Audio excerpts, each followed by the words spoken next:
Hi everyone, আমি ঈশা।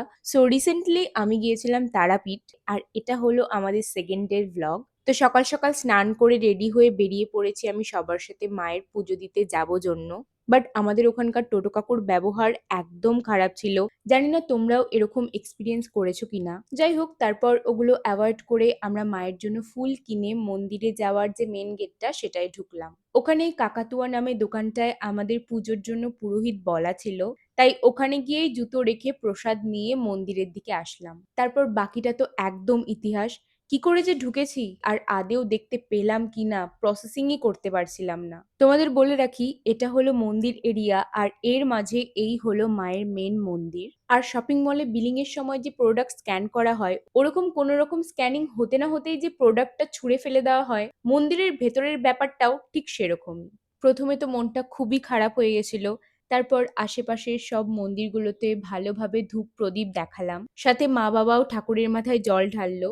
তো ভেতরেই বেশ অনেকক্ষণই সবকিছু ঘুরে টুরে চলে আসলাম বাইরে। আর আমরা খুঁজছিলাম একটা ভালো নিরামিষ হোটেল যেখানে আমরা ব্রেকফাস্টটা করব। প্রায় অনেকক্ষণ হাঁটার পর একটা হোটেলে এসে বসেছিলাম, বাট ওখানে পিওর নিরামিষ ছিল না জন্য মা আর পিসি ওখানে খাবে না। তার জন্য আবার আমরা খুঁজতে বেরোলাম পিওর ভেজ হোটেল। তো খোঁজাখুঁজি করার পর অবশেষে একটা মোটামুটি দোকানে এসে বসেছিলাম। তো সেখানেই খাওয়া দাওয়া করে সাইট সিন করবো জন্য টোটো ঠিক করা হলো। তো তাদের জন্যই এখানে ব্রিজের ওপর আমরা বেশ অনেকক্ষণই দাঁড়িয়েছিলাম।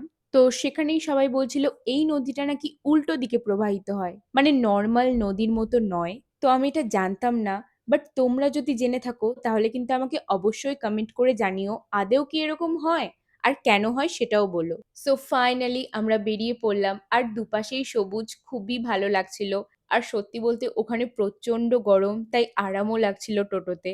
তো প্রথমেই আমরা আসলাম এই জায়গাটায় যেখানে বেসিক্যালি দুটো মন্দির ছিল। এটা হলো ফার্স্ট মন্দির যেখানে জগন্নাথ দেবের সুন্দর মূর্তি ছিল। আর একটু ভেতরেই আরো একটা মন্দির ছিল। তো কোথাওই ফটো ভিডিও অ্যালাউ ছিল না জন্য আমি আর ভিডিও করিনি। তো ভেতরে ঠাকুর দর্শন করে আমরা বাইরে এসে ঠান্ডা ঠান্ডা আইসক্রিম খেলাম। তারপর গিয়েছিলাম ওখানকার স্কন মন্দিরে। আর বাকিটা কিন্তু তোমাদেরকে নেক্সট পার্টে বলবো।